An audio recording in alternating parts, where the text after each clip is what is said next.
shows.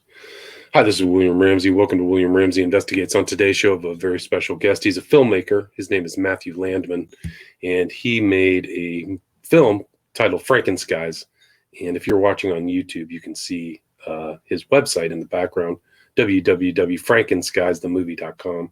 And it is about really geoengineering and the whole process. And he does an excellent job of going really back to the beginnings of when this whole kind of technology really began after actually before World War II in some ways. So he can talk more about that. So Matthew Landman, are you there? Hi, thank you so much for having me on and for giving me the opportunity to talk about Frankenskies. It's a weather modification geoengineering documentary. It goes through the chronological timeline of the whole process, how the military-industrial complex sharpened their tools that they now have today. It began in 1915 with Hatfield making it rain in San Diego. The film begins in the 1920s with stock footage from the military complex. I mean, just putting their foot in their own mouth, basically, until we get to when I filmed. The footage I got was from 2015. But yeah, thank you again. Yeah, no, great. I mean, maybe that's how you can start. We'll talk about your past, what led you to become a filmmaker, and then choose this. Why did you choose this subject? Well, I always wanted to get into making films because I thought it was a great way of expressing artistically, and you can get to different people that way and whatnot. I never thought it was going to be activism. I grew up in the DC metropolitan area, and I did know 9/11 was nonsense after a couple years and a couple documentaries and whatnot. And I guess subconsciously I realized the impact that a documentary could have, because it really changed my perspective of the entire world. But it took me a couple decades. I'm now 41, and it took me some time to really start to look at the world and the skies differently. I had worked 40 different jobs, and I ended up going back to school and got a master's, an MBA, master's in business, graduated top of my class. And again, I was working finance. And finally, I had the opportunity. I was offered to work an unskilled job on a farm, just working hard on an organic farm. And I took the opportunity because I wanted to do something totally different.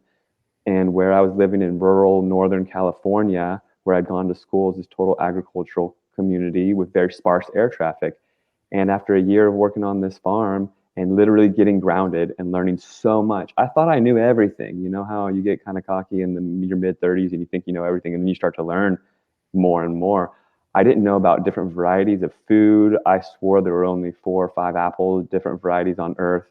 I didn't know potatoes grew potatoes. Plop a potato in the ground and it's abundance right there. There's so much they don't want us to know, and it's all so simple. So after a year on the farm, I witnessed weather engineering firsthand, where an abnormal uptick in air traffic showed up on the edge of a big black storm, and they zigzagged the sky, leaving these persistent linear cirrus cloud formations out of the jets. So there were so many cues for me. It was an uptick, statistical anomaly, so much more air traffic than usual, and then they were all on the edge of a storm, and then they were all leaving these lines out of the back of the jets, and then the storm didn't drop any rain. And I kind of tabled the memory for a few weeks until someone said the word chemtrails, and I looked it up on the internet, and then it all kind of came unraveling. And that's how my real activism quest began. And I started to merge the skills that I had, filmmaking and, well, being kind of just aware and smart about things and whatnot. And after I started digging and seeing the movies that existed, I didn't think they had done due justice to the topic. It wasn't enough. There was a lot that was questionable or corollary and not causal, because in my education I learned about causal relationships and correlation, and you can't just see things corollary and say that it's that's making that happen or what have you. You got to be smart with your presentation, especially when it comes to something that the military has swept under the rug. I mean, not just military, the whole dark ops, secret, all the bad guys or whatever. They've come up with the term conspiracy theory and all that, and you're up against so much. So you've got to do a good job presenting the information. So once I realized that I had to try to do it justice because no one was doing a good job, I decided to make Frankenskies and get the activism together with conferences. And it really unraveled from there when I started trying to figure out who's who in the activism community and what could be done. I started having conferences to get all the faces together. And then Bill Gates was trying to dim the sun down in Tucson, Arizona. So I moved to Arizona, had a big conference down there, and put that whole experiment on hiatus. And it's now moved to Sweden. And it's just one day at a time with trusting, my journey as an activist. And it's even evolved into having this EMF protective clothing line that I also have. And now I'm working on Frankenskies too. And it just keeps on going. So thanks again. When would you say that you really became an activist in this field, in this area? 2015 is when I devoted my life to chemtrails. Gotcha. To just passing out flyers and really digging in. And then 2017, I finally came out with the movie, which it kept getting delayed, but that in retrospect was a godsend because the mainstream media was to launch the idea of geoengineering to save us from global warming. And this was also new. Geoengineering is the spraying of aerosolized chemicals in front of the sun to dim the sun, to dim the sky. Right. But presented as like a new idea, right? Right. Like it was some kind of new technology. And I think you conclusively showed they've been tinkering around with geoengineering for a long time, at least 100 years, right? So, but much more serious, I would say. Would you agree that they really started to get into it after World War II, or was it before that? Well, the United Nations came together after Vietnam, after the whole world witnessed that we could seriously mess with the weather when we created floods in the 60s. And the United Nations voted 52 countries to 0 to ban weather warfare, because if every country was messing with the weather, it'd just be chaos on Earth. So there's no weather warfare allowed, but there was this kind of weird caveat that you could experiment on your population. So there's a lot of weather warfare going on still, but it's on ourselves, which is odd, questionable as to what's going on there. But I would say the 60s is when they really got it going, and until then they were dumping dry ice in the atmosphere to seed clouds, which is frozen carbon dioxide, and it does a great job. But then they started tinkering with other chemicals, and then learning that you can make it rain and make it not rain, and then intersecting radio waves, HAARP Tesla technology to superheat atmospheres and bend jet streams, and it all starts getting really advanced and scientific. And right, they go into the ionosphere, like really serious, different levels of the atmosphere. It's really incredible. Yeah, there's a lot to work with when you can start to work with all of the 3D aspects and mixing all these different chemicals. There's so many ongoing programs that people don't know about. So NASA has a program called CARE, C-A-R-E, and their chemtrail program. Department of Energy has a chemtrail program. The CIA has a chemtrail program. They're kind of just loosely talking about it in the film Frankenskies, which, when they're trying to tell us it's a brand new idea and they're going to experiment and possibly dim the sun in the future to save us from ourselves. But then you see for decades they've been, basically doing it ongoing. And then when you look at the constituents, aluminum, barium, and strontium, and these are patented fire accelerants, and the West is a fire and the West is being droughted, and there's so many different things happening. When you learn that they can exacerbate or quell hurricanes, and they're obviously not quelling them, and then you can put out forest fires by seeding rain, and they don't even talk about it. One thing I want to say before I pass it to you for a second is it's amazing how the consciousness has shifted. In the 70s, there's newspaper articles all over the place about making it rain. Farmers would even seed clouds as they came by, and they wouldn't just seed the clouds to make it rain. They would seed them with fertilizers like potassium and stuff, and make it rain nutrients on their crops. It was common knowledge that you can make rain to quell drought, to fill reservoirs and whatnot. And then here we are 50 years later, basically, and the common knowledge has been silenced through control of information, control of the information sources on the internet and what have you, and this kind of forgetting of this very obvious information. If we can make it rain on ski resorts or hydro dams, we can and could very well make it rain on drought-stricken areas, but we don't. And why? Right. So it's a matter of control. And I think that you had this really fascinating clip of LBJ talking about the uses of weather warfare, and then they were doing it in Vietnam. Can you kind of expand on that kind of time frame of those experiments and what was going on? Well, just as JFK came into office, he was referencing control of the weather in a positive manner. JFK was one of the last good guys, it seems, And then after his assassination, Lyndon B. Johnson, he gives a speech. And if you're an empath, or if you just can kind of read people, he's gritting his teeth and his eyes are black. And he says, control the weather, control the world. And from that point forth, it kind of goes black ops, and it's not for the common good. It's for the not so common good, and as a tool of control, weaponized control, consolidation of farmlands, and attack on Iran or whoever our enemies are, covert kind of weather engineering warfare. But it seems like at that precipice, the technology ramped up into this whole new world of, it's HAARP technology. HAARP is an acronym, and it started in Alaska. And that it stands for the, I believe, High Auroral Active Research Program, or Highly Active Auroral Research Program. And what it is, it's a field of antennas about 40 feet tall, hundreds of antennas. And they intersect radio waves in the atmosphere. So they pick a massive area in the atmosphere. It can be miles of area in the atmosphere.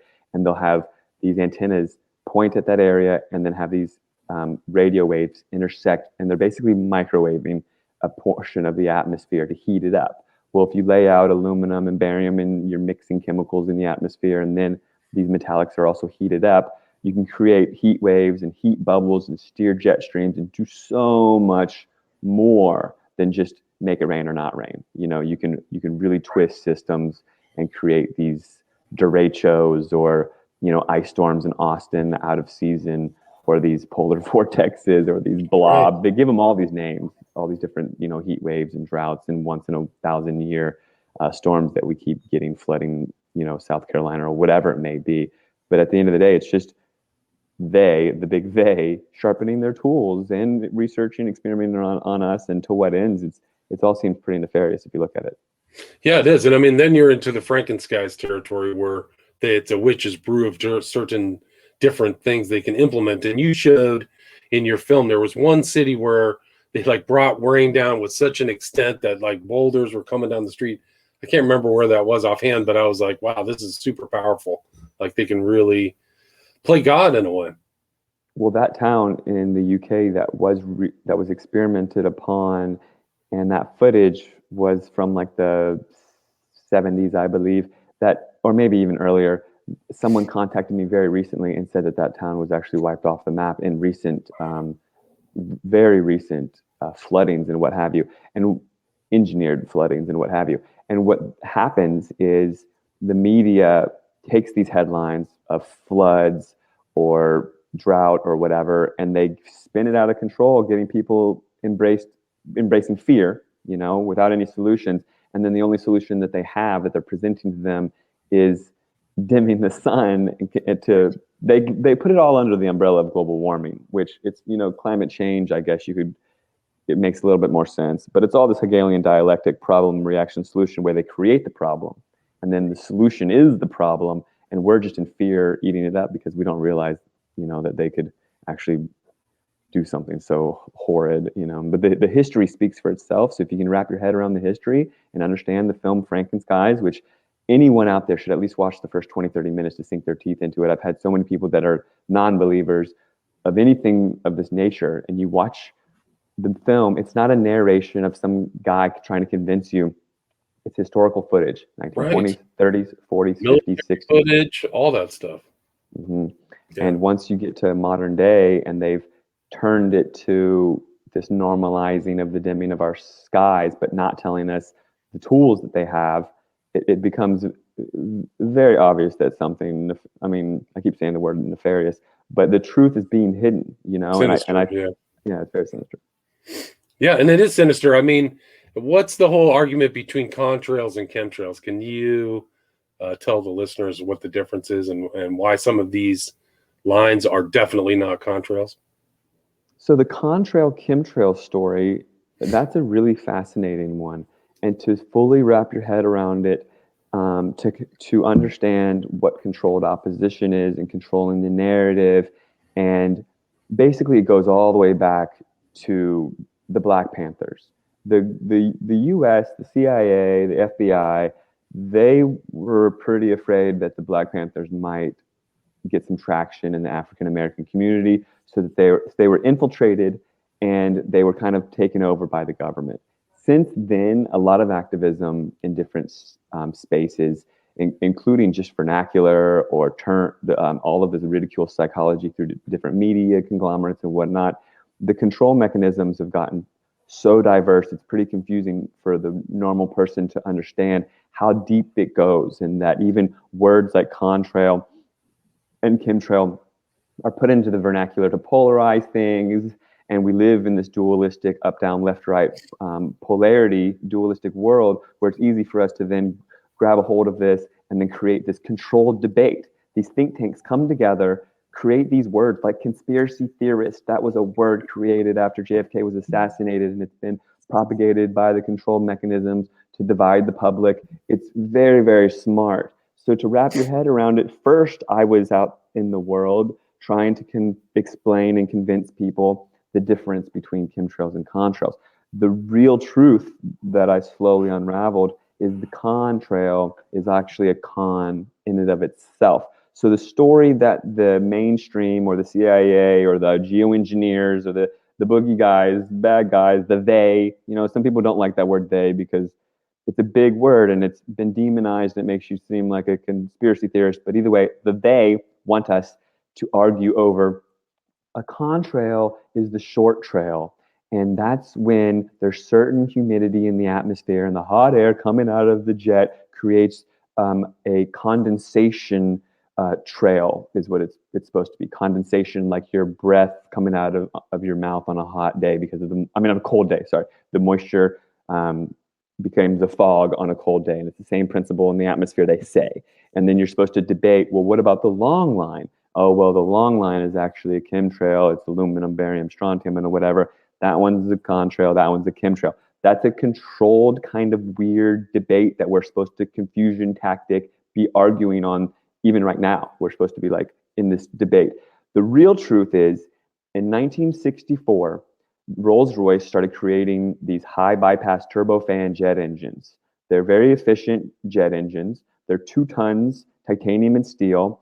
And if you know your conspiracy theories, they smashed into the Pentagon but left no marks and disappeared and didn't even break the glass, which is very questionable. So these titanium and steel turbofan jet engines, they don't emit hot air. They're just big fans, okay? It's like a propeller on a plane. It's pushing the air, all right? If you know much about aerodynamics, the air is still just fluid and they're just trying to push the air over the wings to create lift, and there's no hot air blasting out. When you walk by an engine that's on, it's not hot. And when you go through a flock of birds and they go through these turbofans and they get all chopped up in there, because my dad was a pilot, mind you, the birds don't come out singed, the feathers aren't singed at the end. There's no hot air, okay?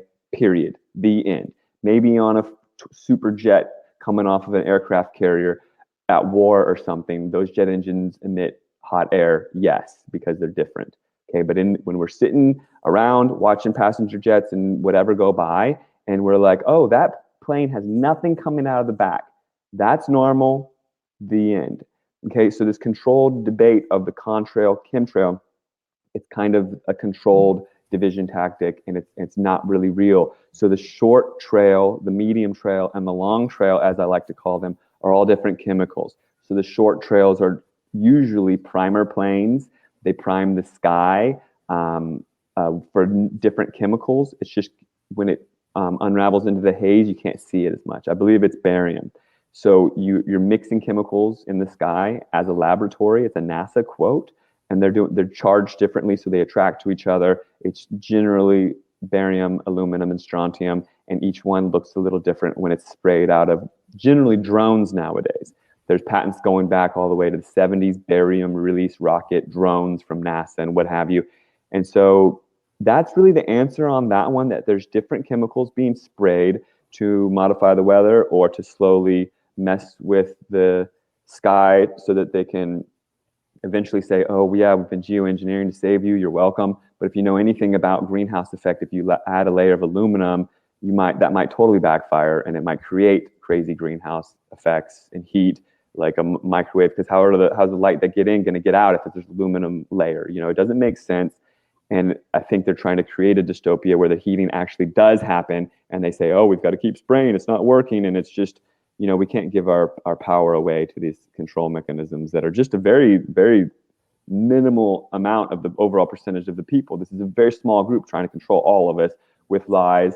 And if you know about the consolidation of the media, there's only 5 companies that own almost all of the media, and they all talk to each other and create these dialogues together to have us divided over topics, where we're not even having the right arguments or conversations to begin with. It's not truth versus falsehoods. There's 2 falsehoods that we're bickering over or whatever. It doesn't make sense sometimes. Yeah. No, it does make sense. And it's like that in a lot of different environments, not just maybe something about the skies. There's infiltration in UFO community. There's infiltration all over the place. So,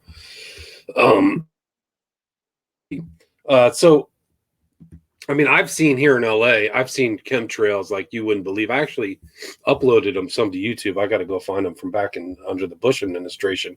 It was unbelievable. They were spraying like freaking crazy back then. And had to have been super dangerous. I think they were just kind of anesthetizing the population with all these chemicals. What can you explain what the chemicals do to the land and average person? Yeah, and we're all left to thinking, what are they doing? Why are they doing that? During what you said, the Bush administration in Los Angeles, Ted Gunderson, who was FBI chief of Los Angeles and Dallas and a couple regions, Ted Gunderson started speaking out. He was an FBI chief, and he started speaking out against chemtrails and also child trafficking. And his heart ended up exploding. He died of a quote heart attack, but I don't think it was, and no one in the truth community thinks it was. And his little clips are in Frankenskies, what media he did put out when in LA, and he called them death dumps, So people are left scratching their heads, activists, and we're wondering, what are they spraying? So some days it'll rain right after all these planes show up with these different lines in the sky, and what goes up must come down. It comes out in the rainwater sometimes. So people, activists, can gather the rainwater up and send it in, but then we got to tell the company, the lab, what to test it for. So it gets kind of complicated, but oftentimes what's showing up is, it gets kind of complicated.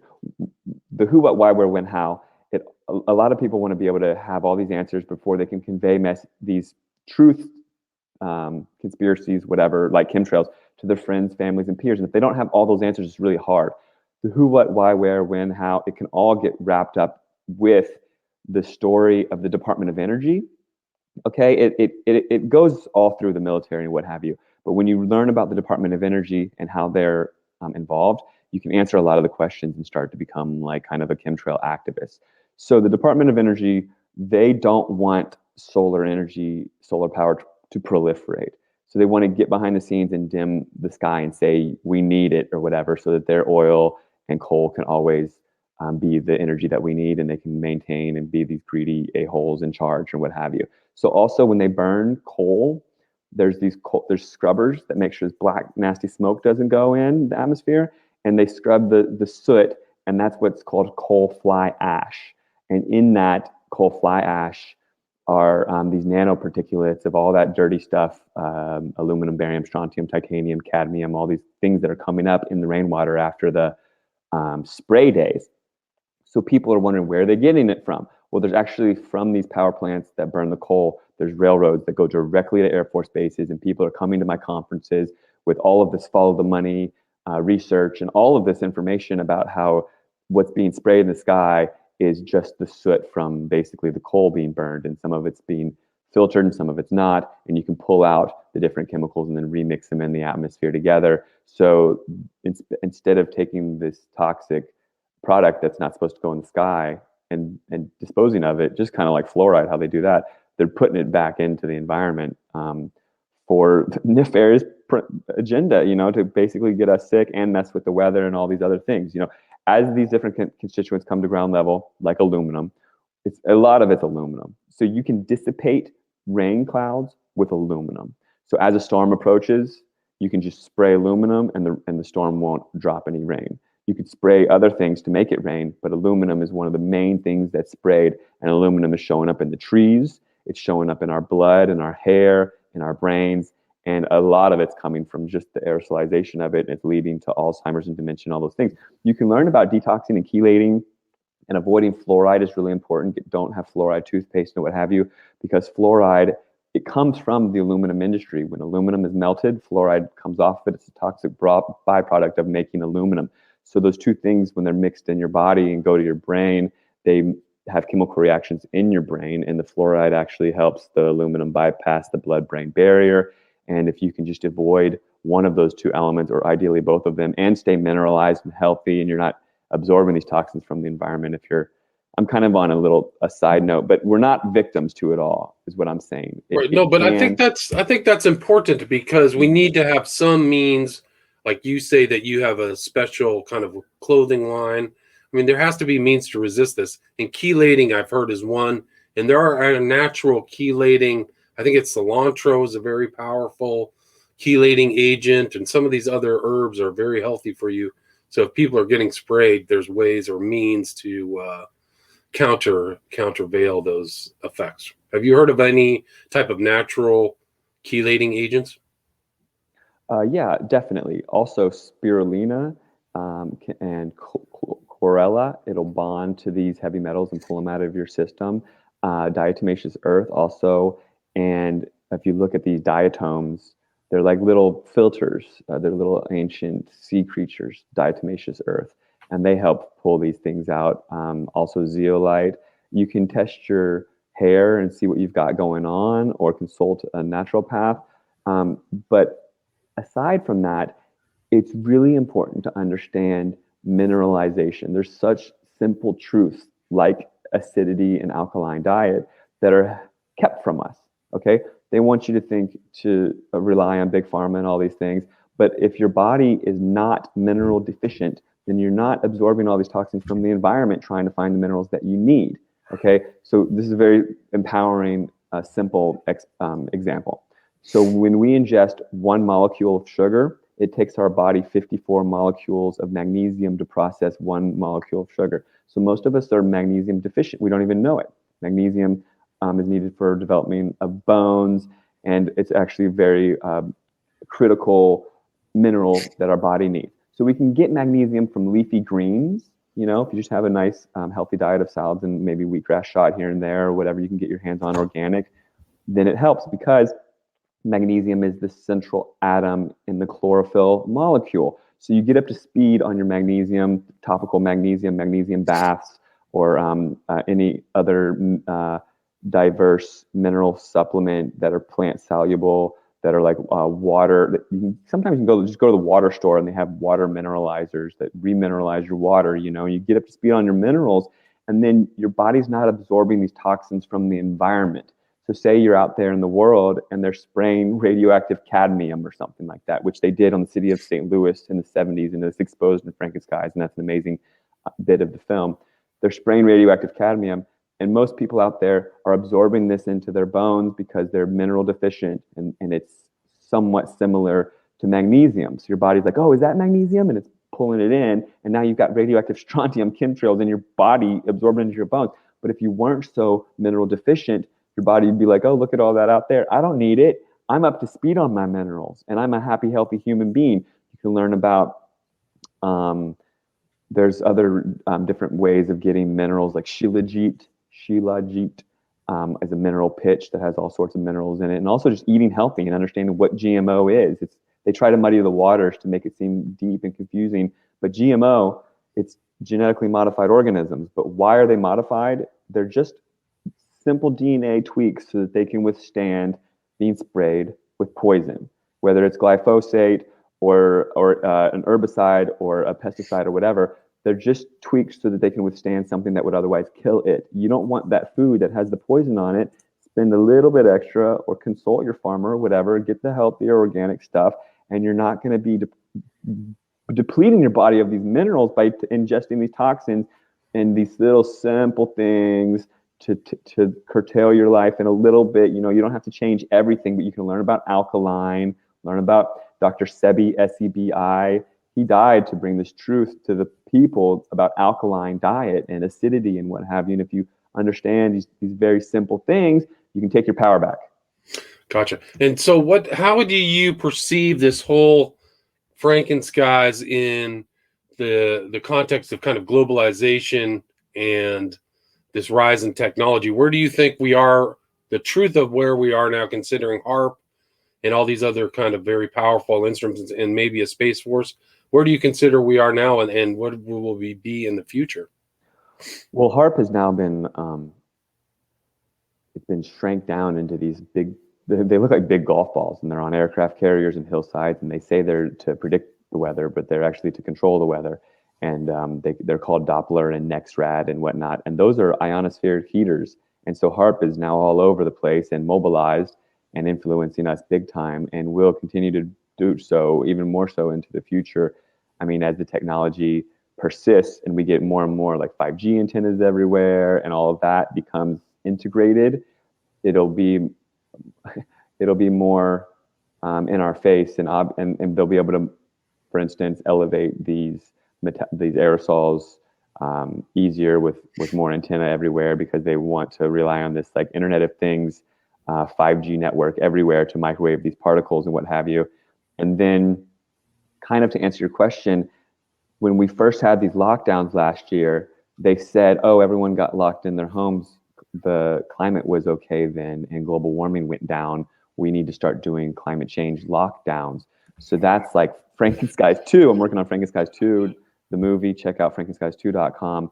That's where the dystopia starts to come in, where they're like, oh, well, what was weird was they stopped spraying chemtrails is really what happened. So on those days when the whole Western world got locked down last year, the skies ended up being blue, and people were telling me, look at these amazing cobalt blue skies and fluffy clouds, and there's no spraying anywhere.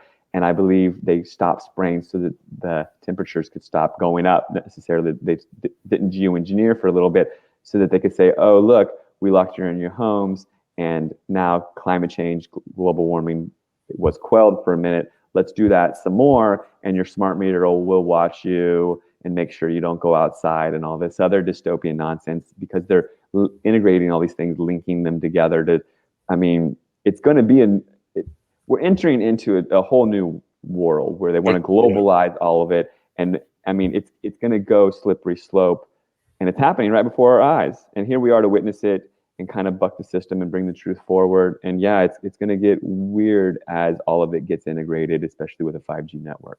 And when do you anticipate having Frankenskies 2 done? That's a great question. The experiment that was to happen in Tucson, Arizona, that got pushed to Sweden, that now has Greta Thunberg as the controlled opposer of it, saying we need UN governance to globally do geoengineering. They want to launch next year in June in Kiruna, Sweden, a balloon with Harvard and Bill Gates and Sweden NASA, and spray chemtrails out of a balloon to see which aluminum variant works best to dim the sun. Wow. I'd like to be there to protest that and stop them. And ideally, there's some sort of ideally the movie comes out next year with us stopping at least that. I'd like to document some success in that, or the movie will document them launching geoengineering and us protesting it at home. But definitely the Sweden experiment has to be in the movie. You know what I mean? And so the movie is coming together, but it's all happening right before our eyes. And ideally, we can do something positive to have the movie show our success as a global community. But it can't come out until at least next June, is what I'm saying, because they're going to spray the skies and say, you're welcome, we're going to do this all at once. And either we stop them or we don't. But it's a very pivotal time for the conversation and for humanity. Right. I mean, if you can get video of that, that would just be incredible to be there with Thunberg and some Bill Gates Foundation placards or whatever. It really be something else. Anything Bill Gates is involved in, I mean, wow. And you have, like, you talk about the global community, you have kind of a side organization called Actual Activists. Can you talk about that in context of your geoengineering research? So actualactivists.com was, when I first became an activist, I was told that I had to keep it to one subject to be a specialist, but truth is a frequency. And on that vibration of truth is all these other truths, and they're all encompassing. I mean, if you look at this holistic approach, even just aluminum crosses all these different actualactivists.com. Even just aluminum, if you look at it, it connects GMO, fluoride, health, all these things. So Actual Activist has these different tabs at the top. One of them's health, one of them's chemtrails, geoengineering, one of them's fluoride, one of them was a word that I'm not even going to, that word.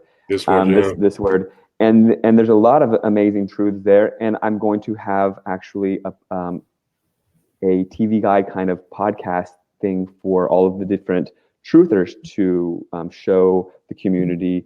There's different truth podcasts out in the world. But in terms of chemtrails, it's so important for people to see that all of these truths are related. So there's actually a daily truth blog on there where I have a daily, it's called a daily truth. And you can sign up for that notification, but it's all just truth, and it's all interwoven, and you can't just talk about one, because how am I going to talk about chemtrails and then leave people in fear and not talk about health and not talk about embracing health and chelation and not talk about cilantro and diet and all these things. And then I can't talk about the aluminum in chemtrails and then not mention the aluminum in these injections. I mean, as an adjuvant, aluminum is in all these things, you know. And if you learn about children and they develop a blood-brain barrier at the age of 18 months, no injection should be given to a child before the age of 18 months. You know, I mean, I would say never, but you learn these things. And the Tavistock Institute and matcha over coffee and the alkaline levels. I mean, the Bohemian Grove, they all come together to do these things. And even the shaken baby syndrome, that was a whole psychosis that was a lie because of SIDS, you know? And these things are all needed to be known to understand where we're at, who we are, how important the truth is. And you can't just, you know, ignore these certain things is how this holistic actualactivist.com came together. This is like the antidote to the corporate media. Exactly. And then the idea for Actual Activists is, you know, like, are you an activist? Or are you just at home clicking like on Facebook? Or are you really sharing truth? You know, I want to empower people to get out in the world and actually do stuff and what have you. So this is going to evolve into kind of a micro funding of activism, also a social media thing, and then eventually a network of podcasts of truth and stuff, because we're all so spread out and there's no home base. And also, like, what do? You go on YouTube and type in geoengineering. It'll show you geostorm. It'll totally control your entire stream of information. We can't even walk around a bookstore anymore, it seems, to have free will of what we're going to look at and what have you. We need to be able to access different streams of information, these different podcasts. You know, I don't even know how I came across your show recently, but you really have to try and dig. And it shouldn't be that hard to find truth. You know what I mean? Yeah, totally agree. And that was the theme in your film too, is that her name was Kristen Megan. She said, stay away from some of these are purposeful disinformation trolls. So you got to really be careful out there about sources of information. Where can people watch the movie? Again, it's Frankenskies.com, right? People can watch it. Yes, I was very much blessed after years and years, I was able to get Frankenskies.com, which will take you over to Frankenskiesthemovie.com, but it's easy to remember. And then also I'm on Facebook, Matt Landman, and I'm on Instagram at Sparrow Gear, SPERO Gear. And sparrowgear.com is my silver-lined EMF protective clothing line. SPERO, like Sparrow is a Latin, Spanish, Italian word, means hope. And the idea there for Sparrow Gear is to bring hope to the next generation through protection from 5G and what have you. So I have baby blankets and all sorts of what have you for protection from all that. And then if you want to email me, frankenskies@gmail.com. I look forward to hearing from people and hearing people's stories and, you know, keeping this network of truth and activism alive, because especially now in the past couple of years, we kind of see how important it is to plant all these seeds, because now in this empire of lies, the soil is so fertile where all those seeds of truth have been planted that finally fertility is here, and we can have these seeds sprout, and these people can finally wake up because it's all in our face now. Yeah, and people have to really be careful because you get the wrong person in charge with these kind of powerful weapons, and we're all in trouble. So I highly recommend people go check out Frankenskies the movie. Again, his name is Matt Landman, and thanks so much for your time, Matt. Really appreciate it. Thank you very much. All right, take care. Stay there.